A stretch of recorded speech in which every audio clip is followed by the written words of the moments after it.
कौन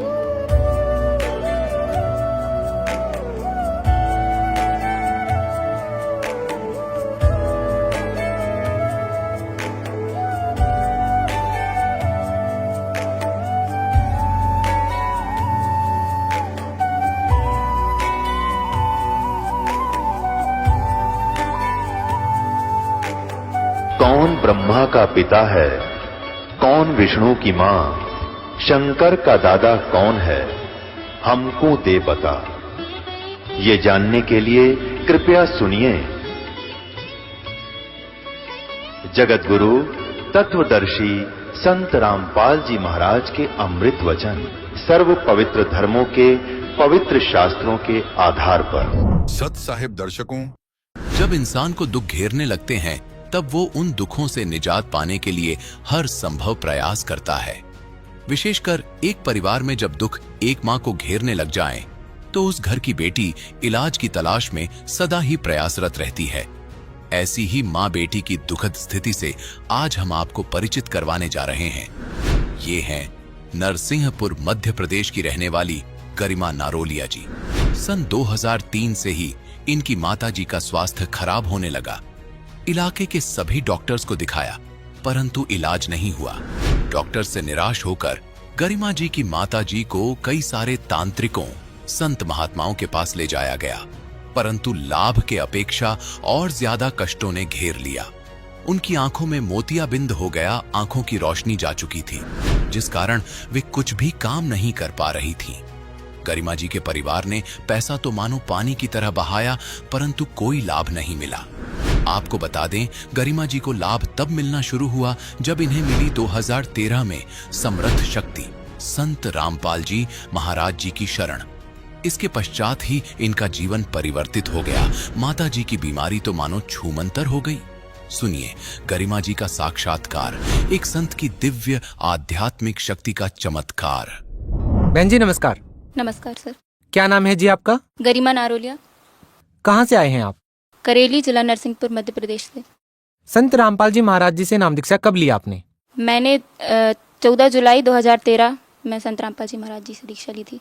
संत रामपाल जी महाराज जी से नाम दीक्षा लेने से पहले आप क्या भक्ति साधनाएं करते थे? सर जब बहुत छोटे थे तब तो कोई भक्ति इतनी इंटरेस्ट से करते नहीं थे क्योंकि बहुत छोटे थे तो दुख भी नहीं था कोई, तो भगवान में इतना इंटरेस्ट भी नहीं था। पर जैसे बड़े हुए तो फिर दुख समझ में आया तो फिर लगा कि भगवान की ज़रूरत है तो थोड़े इंटरेस्ट से करने लगे। मैं ब्राह्मण फैमिली से बिलोंग करती हूँ तो हमारे यहाँ पे बहुत ज़्यादा कर्मकांड होता था, मतलब हवन वगैरह और मूर्ति पूजा बहुत होती थी तो मैं भी उनके साथ लग जाती थी हवन में और सब कुछ में। और ऐसा है कि एग्ज़ाम के टाइम या रिजल्ट के दिन भगवान को याद कर लिया, बस इससे ज़्यादा कुछ नहीं करती थी बहुत छोटे में।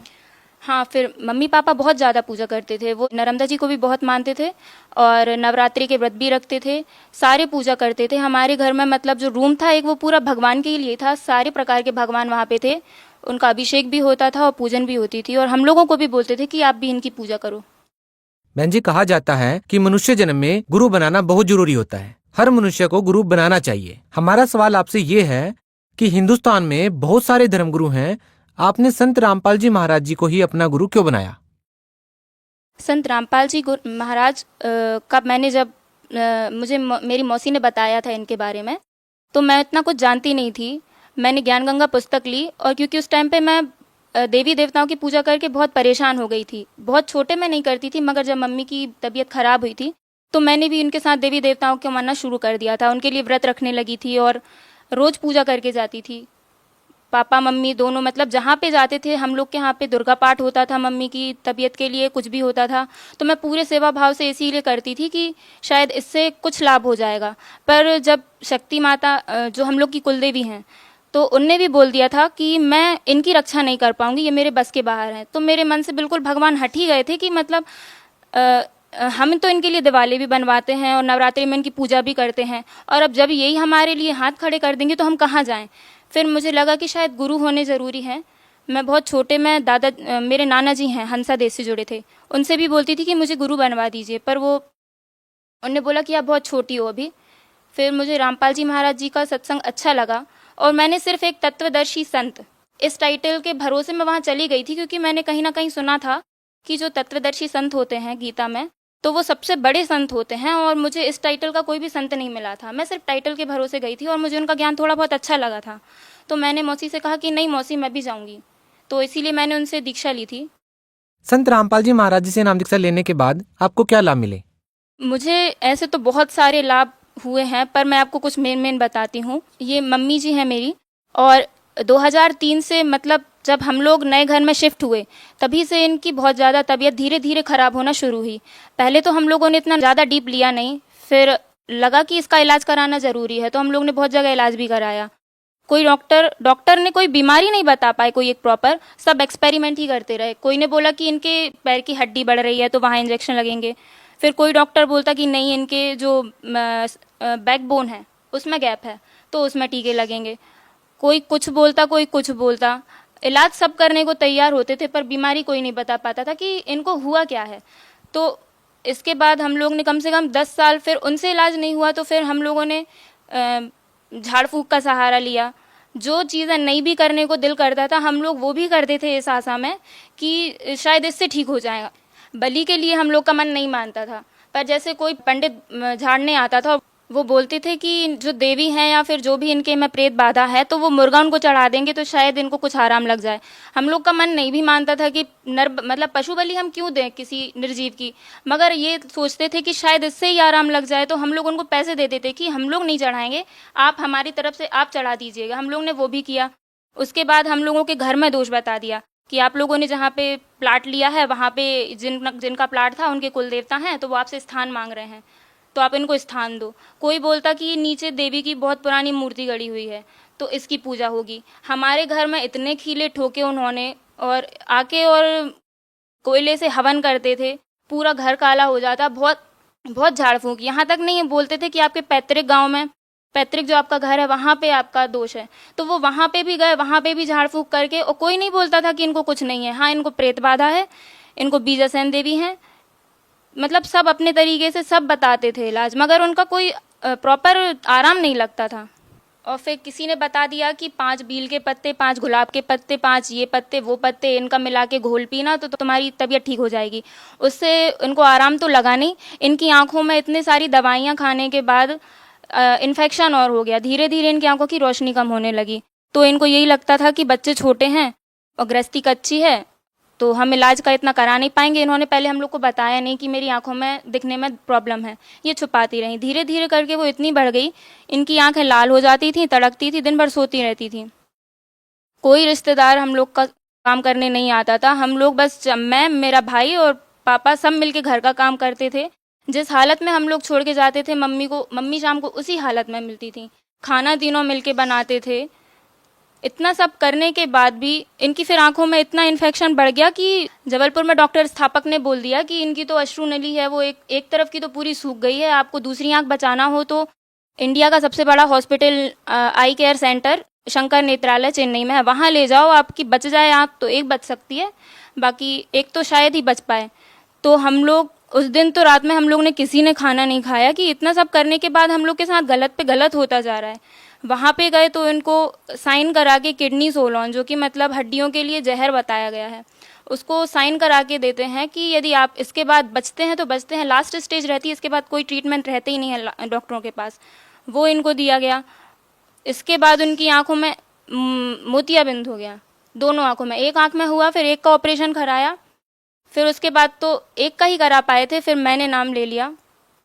इतनी सारी पूजा कराने के बाद भी, तांत्रिक विद्या कराने के बाद भी हम लोग को लाभ तो नहीं मिलता था, ऊपर हम लोग धंसते ही जा रहे थे। पापा की जितनी सैलरी आती थी सारी मम्मी के इलाज में चली जाती थी, और ना वो अपने ऑफिस को टाइम दे पाते थे, ना हम अपने स्कूल को, ना मम्मी घर को। हम लोग का मतलब परिवार पूरा एक इंसान की बीमारी में पूरा परिवार बर्बाद हो रहा था। इतने सारे डॉक्टरों को दिखाया, तांत्रिकों को दिखाया, जो उन्होंने बताया वो किया भी। सबको दिखाने के बाद भी कोई इलाज, कोई आराम नहीं मिला मम्मी को। फिर उसके बाद संत रामपाल जी महाराज जी से नाम दीक्षा लेने के बाद फिर हमारे घर की सारी दिक्कतें दूर हो गई। सबसे पहले मम्मी को आराम लगने लगा, और उसके बाद जितनी भी फाइनेंशियल कंडीशन खराब हो चुकी थी मम्मी की बीमारी में, वो भी धीरे धीरे ठीक हो गई थी। क्या नाम है जी आपका? अनीता नारोलिया। कहाँ से आए हैं जी आप? MP से।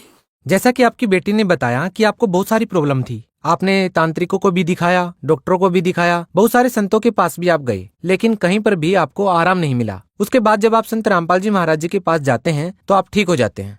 क्या ये सही है? जी सही है। इतने सारे डॉक्टरों को आप दिखाते हैं, इतने सारे संतों के पास आप जाते हैं, आप ठीक नहीं होते, लेकिन जैसे ही आप संत रामपाल जी महाराज से नाम दीक्षा लेते हैं तो आप ठीक हो जाते हैं। ये कैसे हो सकता है? आपको क्या लगता है? उनके मंत्रों में शक्ति है, मंत्रों का जाप करने से धीरे धीरे आराम लगने लगा। अच्छा, आपसे एक बात और पूछना चाहेंगे कि जो भी संत रामपाल जी महाराज जी से नाम दीक्षा लेता है, निसंदेह उसकी शारीरिक पीड़ाएं, मानसिक समस्याएं और जो भौतिक लाभ वो चाहता है वो प्राप्त हो जाती हैं। हम आपसे जानना चाहेंगे कि संत रामपाल जी महाराज जी से नाम दीक्षा लेने के बाद आपको क्या क्या लाभ मिले। और जैसे ही मैं नाम दीक्षा लेके आई थी, मैंने जुलाई में नाम दीक्षा ली थी और राखी का त्यौहार था। मैं राखी तो बांधने से मैंने मना कर दिया था कि मैं राखी अब किसी को नहीं बांधूंगी, पर मेरी बुआ जी आई थी गांव से, तो उन्होंने बोला कि ठीक है तुम नहीं बांधोगी तो भी चलो मेरे साथ गांव चलो, वहाँ पे दादी से मिल के आ जाना। तो बरसात का टाइम था और पहाड़ी नदियाँ बहुत रहती हैं हमारे गांव में, तो हम लोग जा रहे थे। जाते टाइम एक पुल था गहरा, उससे होके जाते हैं तो वहाँ पे पहाड़ी नदी आ गई थी। तो बस वालों, जैसे बस की बॉडी ऊपर होती है, तो बस वालों ने तो अपनी गाड़ी निकाल ली। गाड़ी मेरा भाई ड्राइव कर रहा था, वो भी मुझसे 3 साल ही बड़ा है, कोई ज़्यादा बड़ा भी नहीं है। तो उसने भी उसकी देखा से कि गाड़ी तो निकाल ली। और जैसे ही हम लोग गांव गए, वहाँ पे थोड़ा आधे घंटे का टाइम लग गया हम लोग को। लौटे तो फिर वो नदी इतनी बढ़ गई थी कि हम लोग के सामने से गाय और बछड़े बहते जा रहे थे। कोई भी वहाँ पे मतलब पैदल और किसी भी तरीके से, बस वालों ने भी जाने से मना कर दिया था कि नहीं अब इसके आगे बस नहीं जाएगी, अब नदी बहुत बढ़ चुकी है, यदि हम जाएंगे तो हम बह जाएंगे। फिर भी उसके बाद क्या पता कि किस तरीके से लीला होनी थी परमात्मा की, हम लोगों के भाग्य में कुछ इस तरीके की दुर्घटना लिखी थी। मेरे भाई का दिमाग फिरा, उसने कहा ठीक है मैं गाड़ी निकाल के देखता हूँ। तो मैंने नाम लिया था। उस गाड़ी में मैं भी थी, मेरी चाची थी और हमारा पूरा परिवार था, बुआ जी भी थी, सब लोगों थे। मैं मंत्र जाप कर रही थी और बोल रही थी, हे बंदी छोड़, हे सदगुरु रामपाल जी महाराज, आज मेरी रक्षा कर लीजिए, मेरे साथ मेरा पूरा परिवार चला जाएगा। और ये भाई मान नहीं रहा है वापस जाने को। उसने गाड़ी निकाली, फिर भी इतनी तेज बोलेरो गाड़ी थी, उसकी बॉडी भी ज़्यादा ऊपर नहीं होती है, तो इतनी तेज वहाँ से निकली गाड़ी। और जैसे ही एक लहर आई, हम लोग वहाँ पे बह गए। गुरुजी ने, संत रामपाल जी महाराज जी ने इतनी रक्षा की हम लोगों की कि वो जो गाड़ी का टायर था वो वहाँ से एक छड़ निकली थी, उसमें फंस गया। और फंस जाने के बाद भी हम लोग उसके आगे निकल गए। आगे चल के थोड़ी दूर पे वो पंचर हो गया। यदि वो पंचर नहीं होता या फिर उसमें फंसता नहीं तो भी हम बह जाते, और यदि वो पहले पंचर हो जाता तो हमारी गाड़ी ही नहीं निकलती। उस दिन तो हम लोगों की सबकी मौत थी। बंदी छोड़ ने हम सब लोगों को जीवन दान दिया।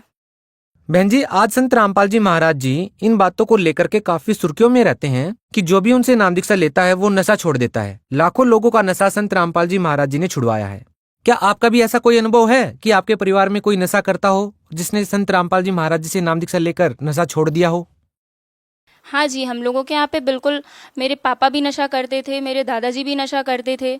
पापा जी सिगरेट भी पीते थे और तम्बाकू भी खाते थे और पत्ते भी खेलते थे। उसके कारण मम्मी पापा की कई बार झगड़ा भी हो जाता था, पर फिर भी वो छोड़ते नहीं थे। उनने कई बार भागवत में संकल्प भी कर लिया था कि मैं आज से तम्बाकू नहीं खाऊंगा, पर फिर भी उनकी संकल्प करने के बाद भी वो 1-2 दिन छोड़ जाते थे और फिर उसके बाद फिर से खाने लगते थे। उनको प्रॉब्लम हो जाती थी गैस की, तो उसके कारण हम लोग के घर में लड़ाई भी होती थी। मेरे दादाजी की उम्र 80 साल हो गई थी। उन्होंने 4 साल की उम्र से तंबाकू खाना शुरू किया था, पर उन्होंने भी नर्मदा परिक्रमा में कई बार तंबाकू छोड़ी। वो खुद से कोशिश करते थे, उन्हें समझ में आता था कि ये गलत चीज़ है, पर आदत पड़ जाने के कारण वो लोग छोड़ ही नहीं पा रहे थे। उसके बाद जब से उन्होंने संत रामपाल जी महाराज जी से नाम दान लिया, तब से उनकी भी उसी दिन से तंबाकू छूट गई। वो कुछ नहीं खाते। मेरे पापा जी भी अब कुछ नहीं खाते। क्या आपके पापा जी ने भी बिल्कुल नशा छोड़ दिया है? हाँ, पूरी तरीके से उन्होंने नशा छोड़ दिया है और वो भक्ति करते हैं। क्या वो बिल्कुल नशा नहीं करते? बिल्कुल नहीं। इतने सारे लाभ मिले हैं आपको संत रामपाल जी महाराज जी से नाम दीक्षा लेने के बाद, आप भगत समाज को क्या संदेश देना चाहेंगी? भगत समाज से मैं निवेदन करना चाहूँगी हाथ जोड़कर कि जो अपना पैसा इतना सारा और अपना टाइम, मानव जीवन का अमूल्य समय, ये नकली संतों के पास बिना किसी ठोस ज्ञान के व्यर्थ करते हैं और ये झाड़ा फूकी या फिर कुछ में भी अपनी बीमारी का इलाज ढूंढते हैं, तो आप लोगों से तो निवेदन है, आप लोग भी समझते होंगे कि पैसा हर बीमारी का इलाज नहीं है। हम लोगों ने तो पैसा पानी की तरह बहा के देख लिया था, झाड़ फूक में भी सब कहीं, पर आराम वहीं मिला जहां समर्थ की शरण में। संत रामपाल जी महाराज ऐसे संत हैं जो गीता से और वेदों से तत्व ज्ञान आपको सार सार पूरा छांट के बताते हैं। इसके पहले तो हम लोग गीता जानते भी नहीं थे। गीता में बस हम लोग को इतना ही पता था कि तूने क्या किया है, क्या लेके जाएगा, ये सब हम लोग को पता था। इसके आगे भी कोई ज्ञान है गीता में, ये तो हम लोगों ने ना कभी जानने की कोशिश की, ना किसी संत ने हमें बताया। वो बता देते थे उल्टी सीधी साधना, उनको करके कोई फायदा नहीं हुआ। जी बहुत बहुत धन्यवाद। सत साहिब। दर्शकों, अभी आपने सुने संत रामपाल जी महाराज से दीक्षा प्राप्त करके सुखी हुए भक्त के अनुभव। अब देखिए जगत गुरु तत्वदर्शी संत रामपाल जी महाराज के मंगल प्रवचन। परम पिता परमात्मा पूर्ण ब्रह्म सर्व सृष्टि रचनहार कबीर परमेश्वर जी, ये हमारे सभी के जनक हैं। ये वो परमात्मा हैं जो इस जीव के तुमेव माता च पिता तुमेव, तुमेव बंधु च सखा तुमेव, तुमेव विद्या च द्रविण तुमेव, तुमेव सर्व मम देव देव। वास्तव में ये हमारे माता व पिता के गुण रखते हैं, हमारे माता व पिता हैं। यही हमारे वास्तव में बंधु हैं, सखा हैं, भाई हैं, रिलेटिव हैं।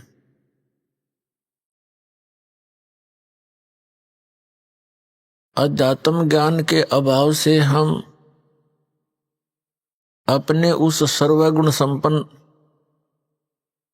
परम साथी को, परम पिता को, परम मित्र को भूलकर हम उन नासवान प्राणियों को अपना संरक्षक, साथी, मित्र आदि मानकर उन्हीं के इर्द गिर्द हम घूमते रहते हैं।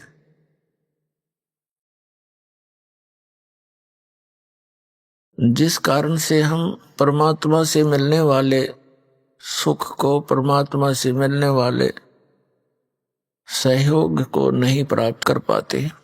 सत्संग के माध्यम से ये ज्ञान दिया जाता है। समर्थ का शरणाग हो रंग होरी हो, कबू न हो ए काज राम रंग होरी हो। समर्थ का शरणाग हो, उस समर्थ की शरण प्राप्त करो, उसका आश्रय लो, जिस कारण से आपका कभी भी कोई बुरा नहीं होगा। वो समर्थ कौन है, उसकी शरण कैसे प्राप्त होती है, ये जानकारी सत्संग से हमें मिलती है। इस संसार में यदि कोई दुर्लभ वस्तु है तो सत्संग है। विष्णु पुराण के अंदर लिखा है, देवी पुराण के अंदर भी प्रमाण है कि सबसे उत्तम जो तीर्थ है वो सत्संग है। और इस सत्संग का मिलना अति दुर्लभ है। तो पुण्यात्माएं ये समझेंगे कि सत्संग तो बहुत प्राप्त है, जहां देखे वही संत सत्संग कर रहे हैं। आजकल इस टीवी चैनलों के माध्यम से भी बहुत से संत जन अपने विचार व्यक्त करते हुए आपको नजर आते हैं, परंतु वे सत्संग नहीं कर रहे। वो तो कोरी झूठ बोल रहे हैं, बकवाद कर रहे हैं। अपने आत्माओं, जो व्यक्ति प्रथम बारी दास के इन सत्य वचनों को सुनता है, ऐसे लगते हैं जैसे कुनीन खा लियो। कुनीन जैसा टेस्ट होता है। और जब इस ज्ञान से आप परिचित हो गए यथार्थता से कि जो दास बोल रहा है ये सारी सत्य है, तो उस समय आपको ये मनुखा दाख की तरह लगेंगे, ये वचन दास के। सत्संग के बिना प्राणी कितनी गिरावट में आ चुका है। आज आप देख रहे हो, और आज से 50 वर्ष पहले का माहौल भी हमने देखा है, जब हम कुछ थोड़े बहुत जानने योग्य हुए होंगे, 10-11 वर्ष के थे। उस समय बाजार में जाते थे 90% दुकानदार भगवान से डरने वाले होते थे। आज उसके विपरीत हो चुका है। इस दास ने सन 1977 में सर्विस ज्वाइन की थी as a junior engineer civil, irrigation department Haryana में। उस समय पूरे विभाग के अंदर एक आध ऑफिसर ऐसा सुनने को मिलता था कि वो रिश्वत लेता है। और सन 1995 में दास ने जब ये सर्विस त्याग दी इस परमात्मा प्राप्ति के लिए, उस समय तक ये कहने को ही मिलता था कि शायद वो व्यक्ति, वो ऑफिसर रिश्वत नहीं लेता। इसका कारण क्या है कि आज से लगभग 600 वर्ष पहले परमात्मा आए थे। परमेश्वर कबीर देव जी, कबीर साहिब जी भारतवर्ष की पावन पृथ्वी पर सन 1398 में ज्येष्ठ सुदी पूर्णमासी संवत 1455 में कमल के फूल के ऊपर एक लहर तारा नामक तालाब में परमात्मा एक शिशु रूप धारण करके प्रकट हुए थे। वहां से उनको नीरू नीमा नाम के जुलाहा दंपति उठा ले गए थे। वो किस उद्देश्य से आए थे कि उस समय हाहाकार मची हुई थी पूरे अक्षेत्र में, भारतवर्ष में। भक्ति के स्थान पर बकवाद शुरू कर रखी थी। ऊत भूत की पूजाएं, जाड़े जपटे, ये इस प्रकार की चीजों पर, वस्तुओं पर भोली आत्माओं को उलझा रखा था, जिनसे कोई लाभ नहीं हो रहा था। हाहाकार मची थी। तब परमात्मा जो हमारे पिता हैं, हमारे साथी हैं, हमारे मित्र हैं, मित्र वही होता है जो मित्र के साथी के दुख में दुखी हो। तो यही हमारा सच्चा मित्र है, यही हमारे पिता हैं, यही हमारी माता है, जो तीनों लोकों में प्रवेश करके सबका धारण पोषण करता है। तो उस समय इस परमात्मा ने उन दुखी प्राणियों को, जो सब जगह धक्के खा चुके थे, जाड़े जपटे भी करा चुके थे, सब पूजाएं करके थक चुके थे, अंतिम सांस गिने थे, कोई किसी कारण से परेशान था, कोई निर्धनता के कारण दुखी था, कोई शरीर से दुखी था, कोई तीन ताप के कष्ट को भोग रहा था। उस समय परमात्मा ने ये यथार्थ ज्ञान और यथार्थ भक्ति मंत्र, जिनसे हमें लाभ मिलना था परमात्मा की तरफ से, वो दिया था। उस ज्ञान से इतना प्रभाव पड़ा था, 64 लाख शिष्य हुए थे उस कबीर परमात्मा के, जो एक धानक के घर परवरिश की लीला करके बड़े हुए थे। सन 1398 में छुआछात चरम सीमा पर थी, और फिर उस जुलाहे यानी धानक से ब्राह्मणों तक ने भी दीक्षा ली, क्योंकि वो दुखी गणे हो रहे थे, उनकी दुर्गति हुई पड़ी थी, कहीं से कोई सहारा नहीं मिल रहा था। 64 लाख शिष्य आज से 600 वर्ष पहले होना कोई बालकों का खेल नहीं है। जन साधारण नहीं कर सकता इस काम को, लेकिन हम भगवान की महिमा से अपरिचित होने के कारण परमात्मा को पहचान नहीं सके। उस समय भारतवर्ष की कुल आबादी मुश्किल से 4 करोड़ होगी। कौन से भारत की? अफगानिस्तान, बलूचिस्तान, पूर्वी और पश्चिमी पाकिस्तान, इराक, ईरान, गजनीव तक ये भारतवर्ष ही था। उस समय 4 करोड़ आबादी मुश्किल से होगी। और उस 4 करोड़ आबादी में से परमात्मा के 64 लाख शिष्य थे। ना कोई मीडिया था। आज तो कोई भी व्यक्ति एक स्थान पर बैठ के और थोड़ी सी अटपट करके लाखों जीवों को भ्रमित कर सकता है, प्रभावित कर सकता है। उस समय 64 लाख से सोना एक बहुत बड़े आश्चर्य की बात है। भगवान बिना नहीं हो सकता। और फिर कोई विशेष आडंबर नहीं शरीर के ऊपर, बाह्य आडंबर नहीं। सिंपल मैन एक धानक जो लाहा कपड़ा बुने, क्योंकि वो समर्थ थे, उनके वचन में शक्ति थी और जो मंत्र जाप करने को वो देते थे उससे बहुत लाभ होता था। और जो गलती करते थे उनको हानि भी पैरेलल हो जाती थी, तो वो डरते थे।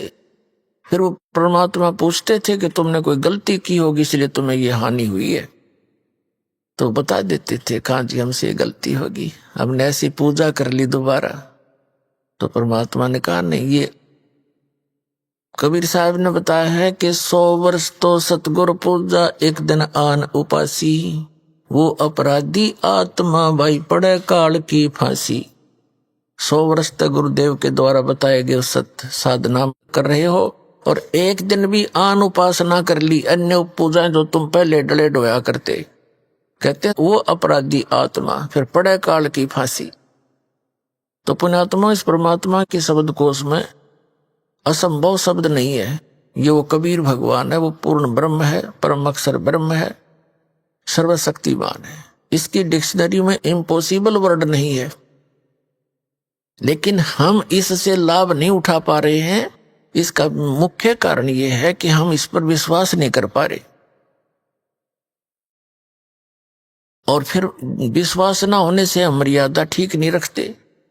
यहां से दीक्षा दी जाती है, जब सैकड़ों बार समझाया जाता है, पुस्तक भी पहले बना कर दे रखी है कि नियमों को पालन करो तो दीक्षा ले लेना, अन्यथा हमने यहाँ कोई भीड़ इकट्ठी करने का शौक नहीं है।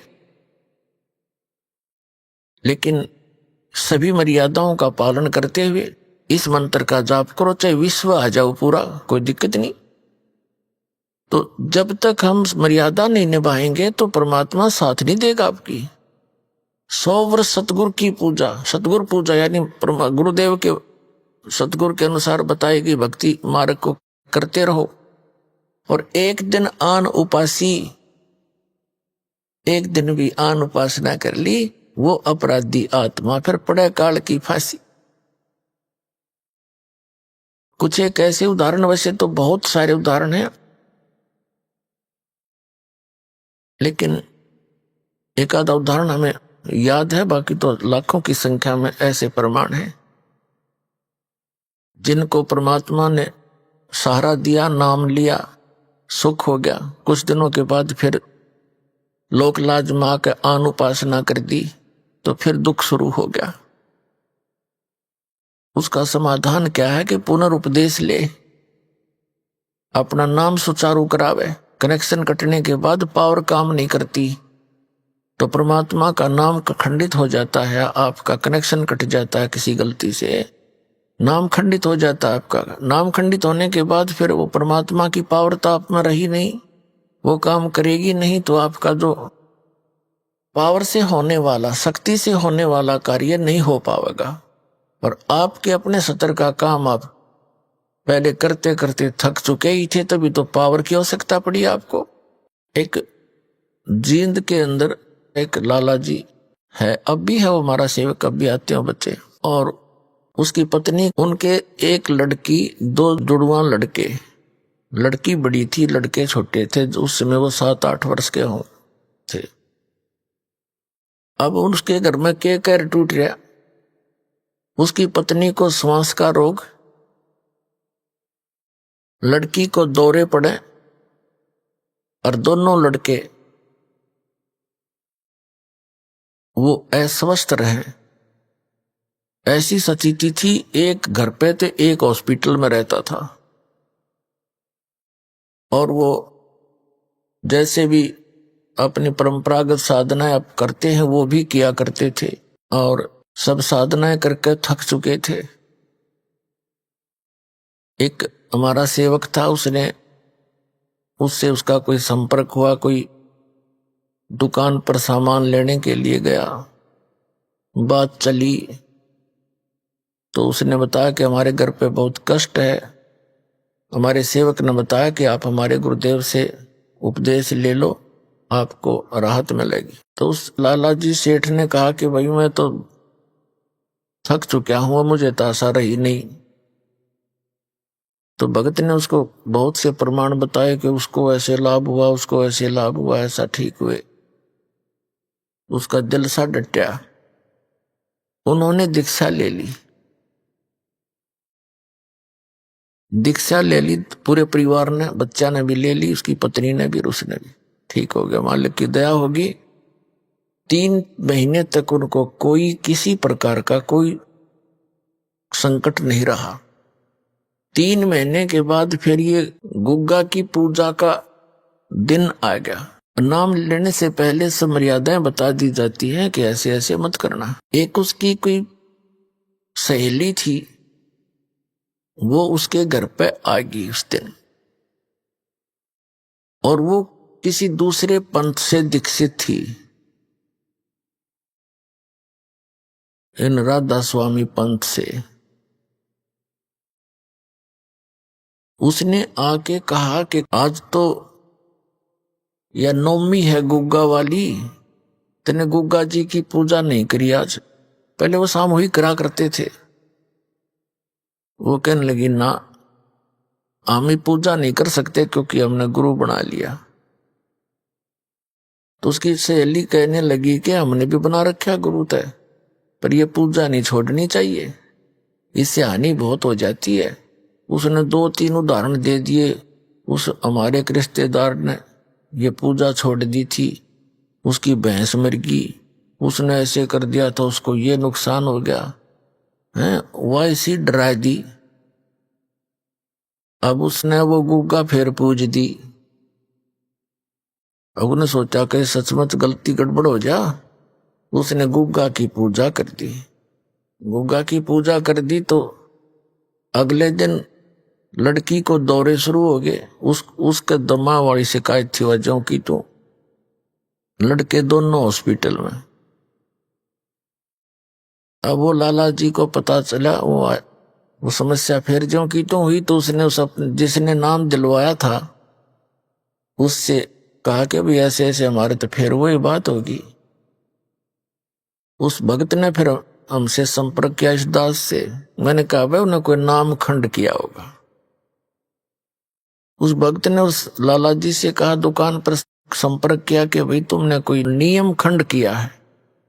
वो कहने लगा ना, ऐसा हमने तो कुछ कराया नहीं, ना हम कोई पूजा करते ना कुछ और करते, सब त्याग दिया। अब उसको पता नहीं बेचारे को।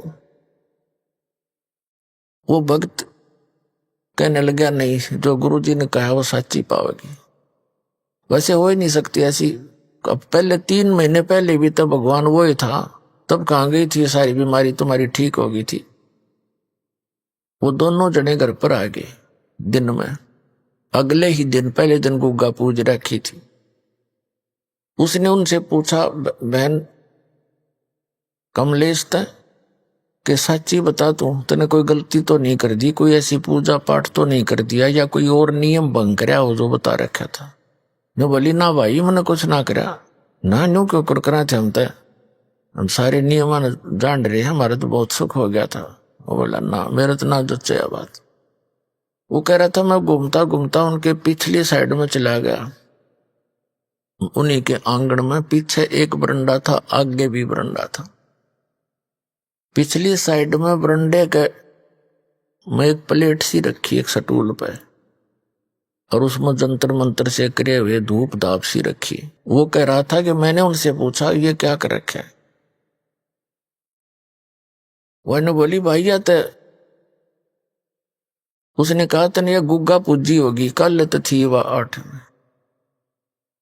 तो वह घबरा सी गई, बोला साची बता दे, झूठ बोलने बात नहीं बड़ा नाती, तो ये फिर हो गया दुख तुम्हारे से, सारे परिवार में क्या हाल कर लिया तुमने।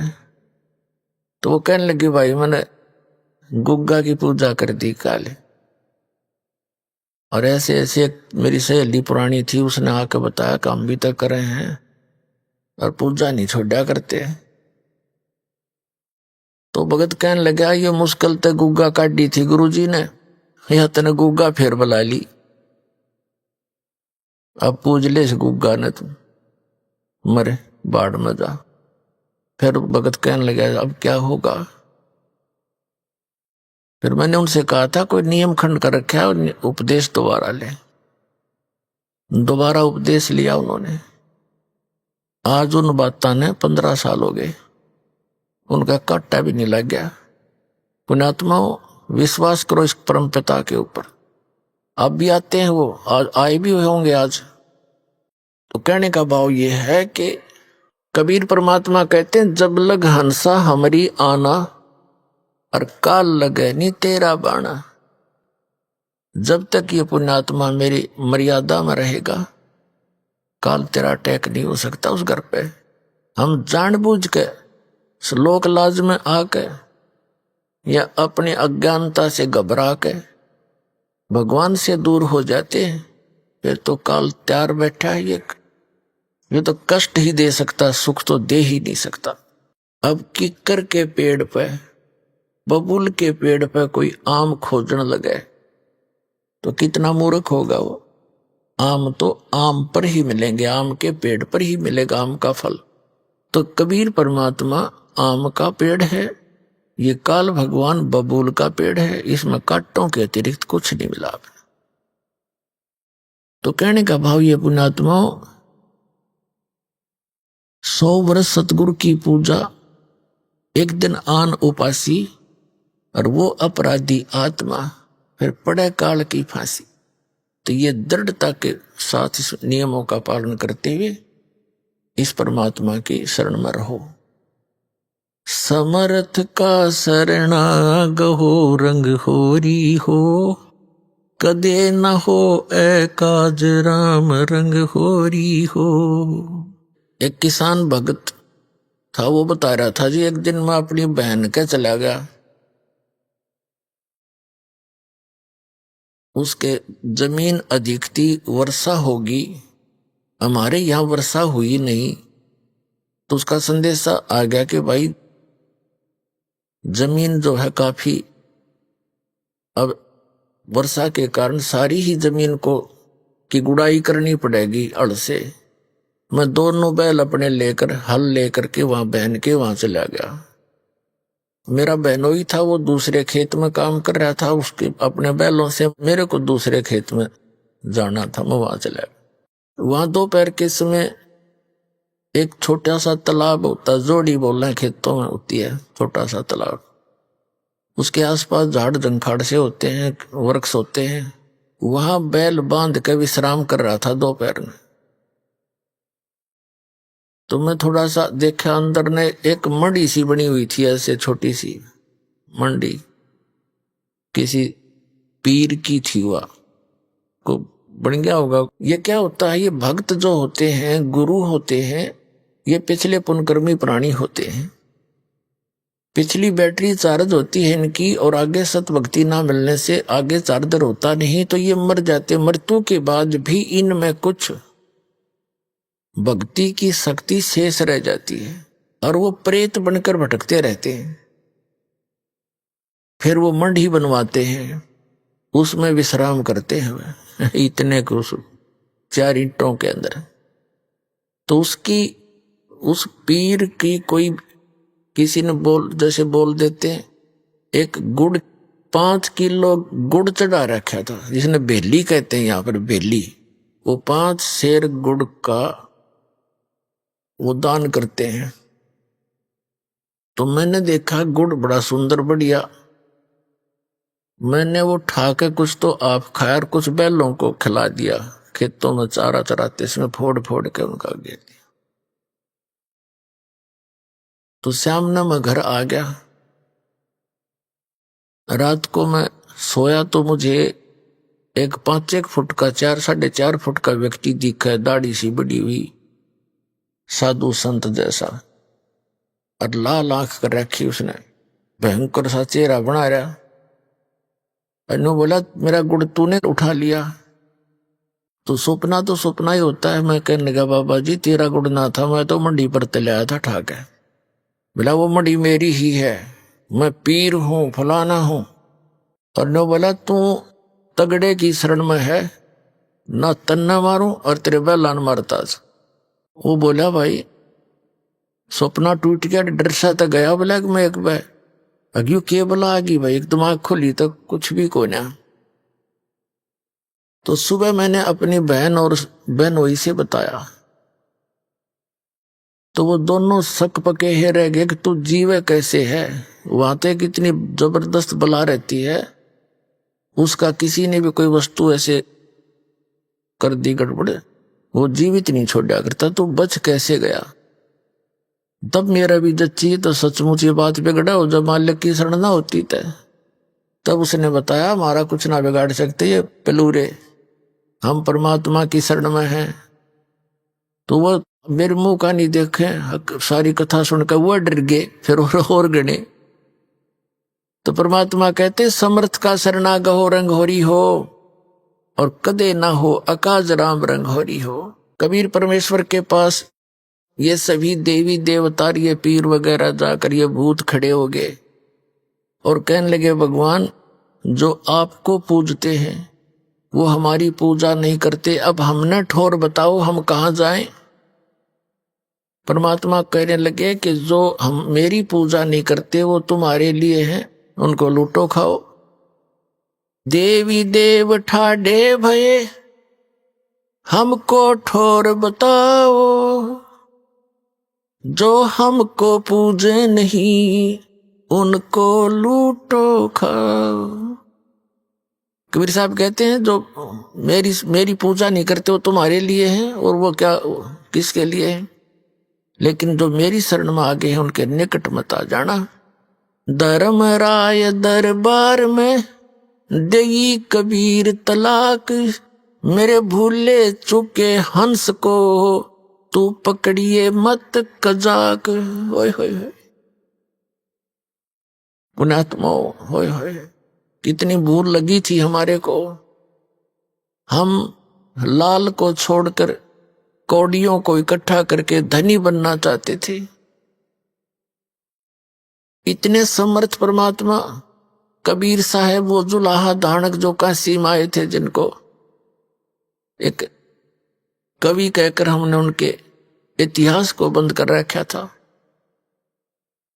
अपनात्मा ऋग्वेद मंडल नंबर 9 सूक्त नंबर 86 के मंत्र 26 और 27 में, ऋग्वेद मंडल नंबर 9 सूक्त 82 के मंत्र 1, 2, 3 में, ऋग्वेद मंडल नंबर 9 सूक्त 94 के मंत्र 1 में, ऋग्वेद मंडल नंबर 9 सूक्त 95 के मंत्र 2 में, ऋग्वेद मंडल नंबर 9 सूक्त 96 के मंत्र 16 से लेकर 20 तक, और ऋग्वेद मंडल नंबर 9 सूक्त 20 के मंत्र 1 में, ऋग्वेद मंडल नंबर 9 और सूक्त 1 मंत्र 8, 9 में, और भी अनेकों स्थानों पर कबीर परमात्मा की और परमात्मा की यथार्थता भरी पड़ी है। उसमें लिखा कि वो परमात्मा ऊपर रहता तीसरे मुक्ति धाम में, और वहां से गति करके चल के आता है, बिजली जैसी गति से, बहुत तीव्रता से, सेकंड के अंदर, और अच्छी आत्माओं को मिलता है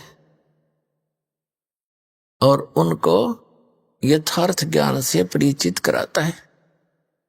उनमें से जिन अच्छी आत्माओं को कलयुग में परमात्मा मिले, जो दास के नोटिस में है, कौन कौन है? आदरणीय धर्मदास साहिब जी, जिनको परमात्मा स्वयं आकर के एक जिंदा महात्मा के रूप में, वो परम पुरुष खुद आए और सतलोक लेकर गए।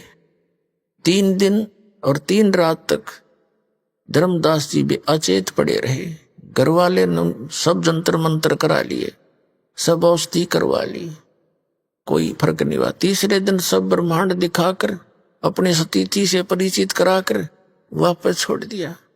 फिर उस पुण्य आत्मा ने उस कबीर परमेश्वर की आंखों देखी महिमा कबीर सागर के अंदर कलम तोड़ लिख रखी है। आदरणीय मलुकदास साहिब जी को मिले, आदरणीय नानक साहिब जी को बेई नदी पर, वर्तमान में पश्चिमी पाकिस्तान के अंदर बेई नदी है, सुल्तानपुर शहर के साथ से बह रही है। सुल्तानपुर शहर में नानक साहिब जी सुल्तानपुर के नवाब के यहाँ मोदी खाने में नौकरी किया करते थे। प्रतिदिन उस बेई नदी पर स्नान करने जाते थे। वह परमात्मा 2 बार मिले उनको। दूसरी बार उनको जो मिले तो नदी में डुबकी लगवाई, उनको अंतर ध्यान करवाया, सचखंड लेकर गए। अभी आपने सुने संत रामपाल जी महाराज के मंगल प्रवचन। आइए अब सुनते हैं संत रामपाल जी महाराज से नाम दीक्षा लेकर सतभक्ति करके अद्भुत लाभ प्राप्त करने वाले अनुयायी के विचार। दर्शकों, ये कहानी है आगरा की मीना वर्मा जी की, जो एक साधारण शिक्षिका थीं, लेकिन उनका जीवन साधारण नहीं था। रोजमर्रा के संघर्षों और पूजा पाठ में डूबे होने के बावजूद उनके घर में शांति का कोई अता पता नहीं था। मीना जी गायत्री परिवार और साकार विश्वरी धार्मिक संस्थानों से जुड़ी हुई थीं, लेकिन इनके जीवन में सुकून का कोई संकेत नहीं था। स्कूल में पढ़ाने के दौरान मीना जी की मुलाकात एक सहायक अध्यापिका से हुई, जो संत रामपाल जी महाराज की अनुयायी थीं। वे अक्सर संत रामपाल जी का सत्संग और आरती सुनती थीं। मीना जी उनकी इस साधना से प्रभावित होने लगी। लेकिन कहते हैं ना, जब आप सही रास्ते पर चलने की कोशिश करते हैं तो शैतान आपको सही रास्ते से भटकाता है। इसलिए ही शायद मीना जी के जीवन में अजीब घटनाएं घटने लगीं। उन्हें भयावह छवियां दिखाई देने लगीं, जो इन्हें डराने लगीं। परंतु संत रामपाल जी महाराज का सत्संग सुनने और ज्ञान गंगा पढ़ने के बाद मीना जी के अंदर धीरे धीरे एक बदलाव आने लगा। फिर इन्होंने संत रामपाल जी महाराज से नाम दीक्षा ली। इसके बाद इनके पति ने न केवल शराब और तंबाकू छोड़ दिए, बल्कि संत रामपाल जी महाराज के शिष्य भी बन गए। मीना जी के घर में शांति लौट आई। दर्शकों, अब आइए सुनते हैं मीना जी की कहानी उन्हीं की जुबानी। नमस्कार जी। नमस्कार सर। क्या नाम है बहन जी आपका? मेरा नाम मीना वर्मा है। मीना जी, आप कहाँ से आई हैं? मैं आगरा यूपी से आई हूँ। बहन जी, संत रामपाल जी महाराज से नाम दीक्षा आपने कब ली? सन 2012 में 1 सितंबर को नाम दीक्षा ली। संत रामपाल जी महाराज से नाम दीक्षा लेने से पहले क्या आप कोई भक्ति साधनाएं भी करती थी? हाँ जी, बहुत साधनाएं करते थे हम। गायत्री परिवार से हम जुड़े रहे 2 साल।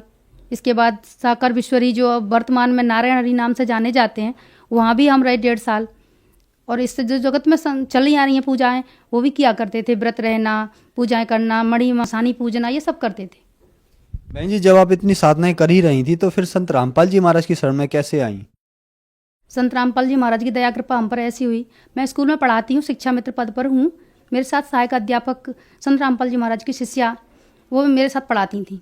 वो संत रामपाल जी महाराज के सत्संग दोपहर में इंटरवल के टाइम में सुना करती थी, और दोपहर की आरती भी सुनती थी, असुर निकंदन। तो मैं उनके पास बैठती, मुझे बड़ा अच्छा लगता। तो मैंने मैडम से कहा, मैडम आप ये आरती हमें लिखवा दीजिए। कि नहीं, हम ऐसे तो नहीं लिखवा सकते।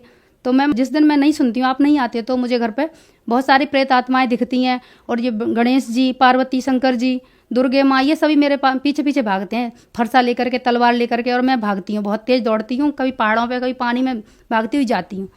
तो फिर मुझे ज्ञान गंगा दी। ज्ञान गंगा के देने के बाद वो पढ़ी, मैंने बहुत अच्छा ज्ञान लगा इसमें। पहले तो मुझे बहुत बुरा लगा कि इसमें देवी देवताओं के बारे में ऐसा लिखा है, पर वो पढ़ते गए तो अच्छा लगा। पर उन्होंने मुझे कैसेट ला के दी, लैपटॉप पे सुनती थी मैं। तो मेरे ज्ञान समझ में आ गया। अंदर अंदर से परमात्मा से प्रार्थना करते रहे, हे परमात्मा, ये ज्ञान तो बहुत अच्छा है। और मेरे पति जो व्यसन करते थे, बहुत ज़्यादा बियर पीना, तम्बाकू खाना, बहुत ज़्यादा लड़ाई झगड़े करना, मैं पूछती क्यों लेट आए, तो मुझे पिटाई लगा देते थे। इतनी ज़्यादा पिटाई लगाते थे, मेरा चेहरा पूरा सूज जाता था। तो मैं बहुत रोती थी। मैं इतना पूजा पाठ करती हूँ, फिर भी मेरे पति की ना तो कोई अमाल छूट रही और ना ही लड़ाई झगड़ा बंद हो रहा। मात्र पूछने मात्र से ये मारपीट करते हैं। तो परमात्मा से प्रार्थना करती रहती, परमात्मा आपका ज्ञान समझ में आ गया है, हे संत रामपाल जी महाराज, मुझ पर इतनी दया करो कि मेरे पति भी इस ज्ञान को समझ लें और वो भी भक्ति करने लगें, सात्विक जीवन जीने लगें। तो ऐसे करते करते एक दिन मैं सत्संग से आई, लौट के साकरवेश्वरी में जाया करती थी संडे के दिन।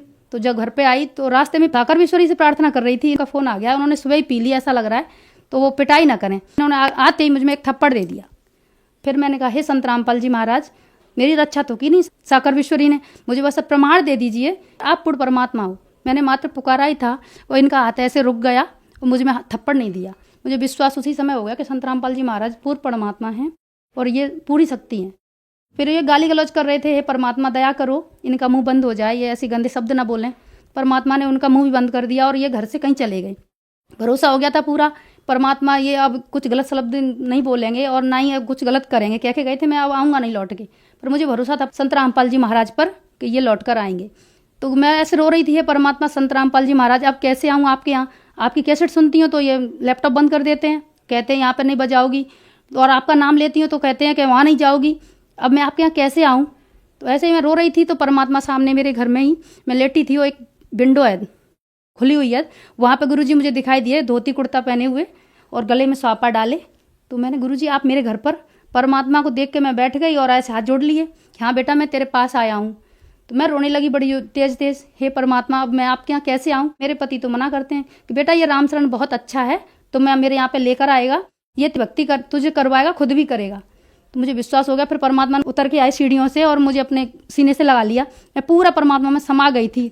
इतना तेजोमय संत रामपाल जी महाराज चमक रहे थे कि यहाँ पे मैं कोई प्रकाश नहीं बता सकती। ट्यूबलाइट जलती है इस तरह की, बहुत सारा प्रकाश था। अब विश्वास हो गया कि परमात्मा आए हैं और उन्होंने कह दिया भक्ति करेंगे। सतलोक आश्रम में चली गई और मेरे पति मेरे साथ गए, बोलते गए कि मैं तो सुधरूंगा नहीं, तुम ले तो जा रही हो, पर मुझे विश्वास था परमात्मा जरूर सुधार देंगे। तो वहाँ चले गए, नाम दीक्षा हमने ले ली, मेरे बच्चों ने ले ली। बहन जी, क्या संत रामपाल जी महाराज से नाम दीक्षा लेने के बाद आपको कुछ लाभ भी प्राप्त हुए? बहुत भाई साहब, बहुत लाभ प्राप्त हुए मैं सर। संत रामपाल जी महाराज से नाम दीक्षा लेने के बाद मेरे पति को ये ज्ञान समझ में आ गया। वहाँ की व्यवस्था देखी, वहाँ का जो मेंटेन था, भक्तमती एक तरफ, भगत जी एक तरफ, खाने पीने की व्यवस्था बहुत अच्छी, और गुरुजी ने जो सत्संग सुनाया था उस सत्संग से प्रभावित हुए और मेरे पति देव ने भी नाम दीक्षा के लिए मन बना लिया। गुरुजी ने कहा था कि जो व्यसन करते हैं, तम्बाकू खाते हैं, शराब पीते हैं, उनके साथ आपको खाना नहीं खाना है। तो हम और बच्चे एक साथ खाना खाते थे, मेरे पति अलग खाना खाते थे। उनको यह बहुत बुरा लगता था कि अब मैं भी यहाँ से दीक्षा ले लूँगा तो आप लोग मेरे साथ खाना खाओगे? हाँ बिल्कुल खाएंगे, आप गुरुजी से दीक्षा ले लेंगे। तो मैं जब से आई नाम ले करके अपने घर, तो मेरे पति ने 8 दिन में ही बिल्कुल बियर छोड़ दी थी, तम्बाकू खाना भी छोड़ दिया था, और गुरुजी की चर्चा करते थे। तो बहुत अच्छा लगा, बहुत घर में शांति हो गई, ऐसे सुख की गंगा सी बहने लगी मेरे घर में। और मेरी मम्मी बहुत ज़्यादा बीमार रहती थी, उन्हें 25 साल हो गए थे सांस की बीमारी को। डॉक्टर्स कहते थे आपको आजीवन दवा खानी पड़ेगी, आप ठीक नहीं होगे। जब परमात्मा के ज्ञान से प्रभावित हो गए, गुरुजी कहते सभी लोग नाम लें, सुखी हों, अपना जीवन धन्य बनाएं। तो ऐसा प्रयास रहता था, हे परमात्मा मेरे परिवार वाले, मेरे मायके वाले, ससुराल वाले सभी ये ज्ञान को समझ लें और वो भी आपकी शरण में आ जाएं। तो माँ से बोलती रहती थी, मम्मी चलो आप वहाँ। मेरी बेटी भी कहती थी, तो मेरी माँ को लगा कि ये बार बार बोलती है, मेरी बेटी लाओ, ले लेते हैं नाम दीक्षा। तो मन बना लिया था उन्होंने कि मैं जाऊँगी, अब की बार तुम जाओगी सतलोक आश्रम में तो मुझे ले चलना। तो इतना उनको बोलने मात्र से उनको दवा नहीं खानी पड़ी। पूरे रात भर हम चले ट्रेन में, वहाँ भी कोई दिक्कत नहीं हुई, आश्रम में पहुँच गई, मेरी मम्मी को दवा नहीं खानी पड़ी। मेरी मम्मी ने नाम दीक्षा ले ली। नाम दीक्षा लेने के बाद गुरुजी ने घर पर दर्शन दिए और कहा कि बेटा इस दवाइयों को फेंक दो, इनकी तुम्हें अब जरूरत नहीं पड़ेगी। माँ ने मुझे फ़ोन करके बताया घर पे आने के बाद कि जब से दीक्षा लेकर आए हैं तब से मुझे गुरुजी ने दर्शन दिया और ऐसा बोला है, हाँ मम्मी दवा फेंक दो आप, गुरुजी ने कहा है। तो मेरी माँ ने दवा फेंक दी और मेरी माँ संत रामपाल जी महाराज की दया कृपा से मेरी माँ की 25 साल पुरानी सांस की बीमारी ठीक हो गई और वो घर का सारा काम कर लेती हैं जो बिल्कुल नहीं कर पाती थी। मेरी बड़ी दीदी के पित्त की थैली पूरी पथरी से भरी हुई थी, तो मैं उनसे बोलती रहती, दीदी आप संत रामपाल जी महाराज से आप दीक्षा ले लें और उनके ज्ञान को समझें, आपकी सारी बीमारियां ठीक हो जाएंगी, सबकी बीमारी ठीक कर रहे हैं। तो बार बार बोलने से दीदी के मन में तो आ गया, जब डॉक्टर ने कहा आपका ऑपरेशन होगा, बिना ऑपरेशन के ये पथरी ठीक नहीं होती है और पूरी थैली आपकी भरी हुई है। दीदी बहुत घबरा गई कि मैं ऑपरेशन नहीं कराऊंगी। तो उनको नाम भी याद नहीं रहा था, संत रामपाल जी महाराज, हे मीना के गुरुजी मैं आपसे दीक्षा ले लूँगी पर मेरा ऑपरेशन ना हो। तो ऐसा बोलने के बाद हॉस्पिटल में गई और उन्होंने चेकअप कराया, तो डॉक्टर ने कहा कि मेरे जीवन का ये पहला केस है कि बिना ऑपरेशन के पित्त की थैली खाली हो चुकी है, ये तो चमत्कार है, ऐसा कैसे हुआ। तो दीदी के अंदर से विश्वास बढ़ गया कि मीना के गुरुजी ने मेरे पर दया कर दी है और मैं इसीलिए ठीक हो गई हूँ। और रो रही थी कि मैं शंकर जी की इतनी पूजा करती थी, कुछ दया नहीं करी। शंकर जी ने उन्होंने दर्शन दिए और कहा कि मेरे बस की बात नहीं है कि मैं तुम्हारी बीमारी काट देता, तो फिर आप पूजा क्यों करवा रहे थे। तो बस इतना बोले और शंकर जी उन्हें दिखाई देना बंद हो गए। फिर मेरी दीदी ऐसे गुरुजी से अंदर अंदर से बात करती रही, हे मीना के गुरुजी अब मुझे दर्शन दे दो, दया करो। तो उनको दर्शन दिए, मेरी दीदी ने प्रणाम किया उनको हाथ जोड़कर, तो प्रकाश आ रहा था पर गुरुजी का सिंहासन पीछे हट रहा था। संत रामपाल जी महाराज और कबीर साहब उन्हें दिख रहे थे, वो सिंहासन पीछे जा रहा था। पर उन्हें विश्वास हो गया और उन्होंने मेरे से फ़ोन पर बात करने के लिए जिया जी से बोल दिया। हॉस्पिटल में भर्ती हो चुकी थी कि मैं इलाज कराऊंगी, दर्द बंद नहीं हो रहा है पेट का। तो डॉक्टर ने कहा पित्त की थैली तो आपकी खाली हो चुकी है, पर आपकी जो सारी पथरी आहार नाल में जा चुकी है, इसलिए आपके दर्द हो रहा है। तो ये तो मैं तार डाल दूंगा। डॉक्टर ने कहा कि तार डालने से ये ठीक हो जाएंगी, सारी निकल जाएगी। तो मेरी दीदी गुरुजी से अंदर अंदर बात कर रही थी, हे परमात्मा जल्दी मुझे डिस्चार्ज करवा दो और मैं चली जाऊंगी आश्रम मीना के साथ, वो जाएगी अब बोल रही थी। तो जीजा जी से बोलकर उन्होंने मेरे से फ़ोन करवाया और मुझे बुलाया। सारी रात सत्संग सुनती रही, पूरी रात बिल्कुल नहीं सोई। जब मैं गई थी पीली पड़ गई थी, पूरा चेहरा पीला, शरीर पीला और ना खड़े होकर चल पा रही थी। सारी रात सत्संग सुनी, थोड़ा सोती थी और सुनती ज़्यादा रहती थी। सुबह वो खुद चल करके वॉशरूम चली गई, नहा भी ली और डॉक्टर ने आकर चेकअप किया कि आप तो ठीक हो, आप जा सकते हो, डिस्चार्ज हो गया। वो घर चली गई, बस दिन में ही वो चली गई, नाम दीक्षा ले ली। वो बिल्कुल स्वस्थ हैं और ठीक है। काल भगवान उन्हें लेने आया था गेट पे से, जब वो ठीक होकर चली गई घर पे, तो वो खड़ा था एक भयंकर सा व्यक्ति गेट पर। उन्होंने डर लग रहा था देख करके, हृदय कँप रहा था। तो उसने उनको उठा लिया और ऊपर ले जाने लगा। तो उन्होंने संत रामपाल जी महाराज का नाम लिया, हे संत रामपाल जी महाराज मेरी रक्षा करो, मुझे तो कोई ले जा रहा है। तो ऐसा उन्होंने पुकारा, वैसे उसने वहीं से छोड़ दिया और दीदी वापस अपने शरीर में आ गई। तो दीदी का पूरा शरीर पसीना पसीना हो गया था, यहाँ तक मल निकल गया था, इतनी भयंकर पीड़ा हुई थी उनको जब वो ले गया था निकाल के तब।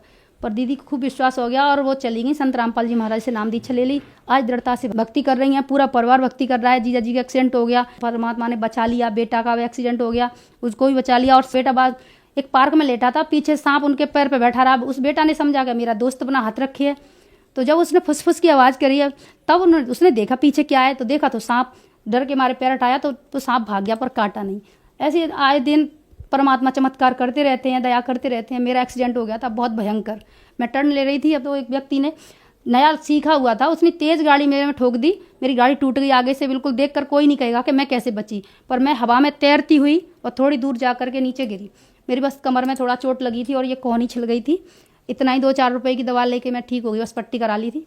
परमात्मा ने बहुत रजा करी। मेरी बेटी के 3 एक्सीडेंट हो गए नामदान लेने के बाद। बुलेरो वाले ने, बेटी उतरी स्कूल की वैन में से, दूसरा बुलेरो वाला आ रहा था, उसने बेटी की कमर में धक्का ऐसे एक्सीडेंट दिया कि मेरी बेटी बहुत तेज़ दूर गिरी। मैं छत पे थी तो मुझे ऐसा लगा जैसे दीवार गिरी हो कहीं, पर देखा तो मैंने कहा एक्सीडेंट किस में हो गया। देखा तो मेरी बेटी, मैंने बेटा इतनी जोर से लगी तुम्हारे, कि नहीं माँ मेरे तो कहीं नहीं लगी, आवाज़ तो बहुत तेज़ हुई थी। पर संत रामपाल जी महाराज ने इतनी दया करी कि मेरी बेटी के एक्सीडेंट होने के बाद भी उससे कहीं नहीं लगी।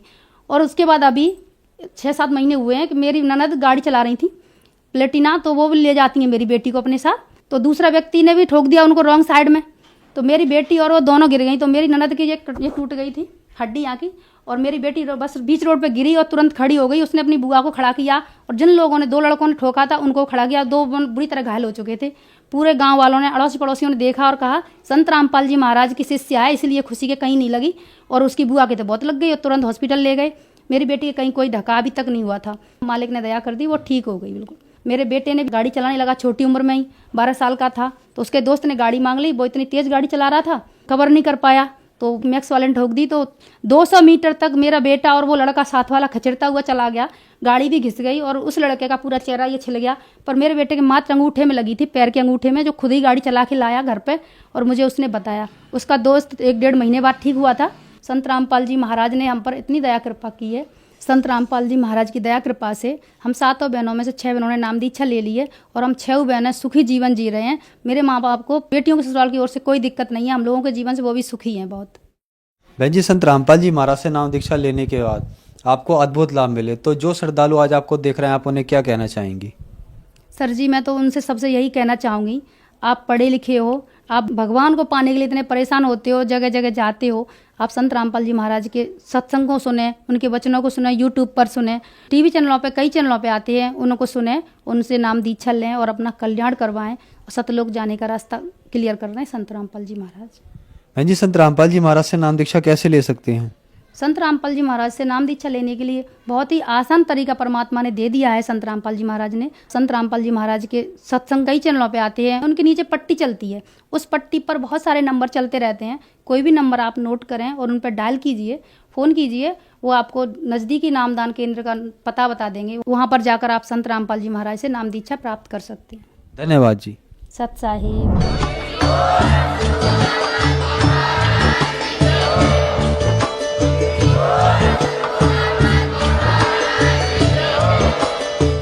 सुन रहे थे जगत गुरु तत्वदर्शी संत रामपाल जी महाराज जी के मंगल प्रवचन। अधिक जानकारी के लिए विजिट कीजिए हमारी वेबसाइट www.jagatgururampalji.org। संत रामपाल जी महाराज जी के शुभ आशीर्वाद से पूरे विश्व भर में 500 से भी ज्यादा नाम दीक्षा केंद्र हैं, जिन पर संत रामपाल जी महाराज जी द्वारा ऑनलाइन निशुल्क नाम दीक्षा दी जा रही है। अपने नजदीकी नाम दीक्षा केंद्र का पता करने के लिए संपर्क करें 8222880541।